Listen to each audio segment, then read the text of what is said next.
the Listerine Ultraclean Access Flosser starter kit. So what this is actually, in my opinion, the best way to floss.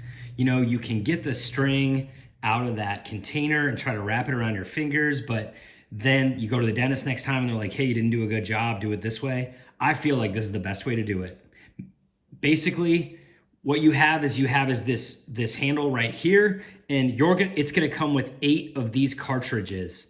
And basically you put one of those on and it's already got that string there, and you just go in between your teeth and floss. This has made it easy and effortless for me to floss once a day for the most part. If not, at least I'm flossing every week. Whereas before I would go to the dentist and they'd be like, hey, did you floss? And I'd be like, yeah, except I didn't.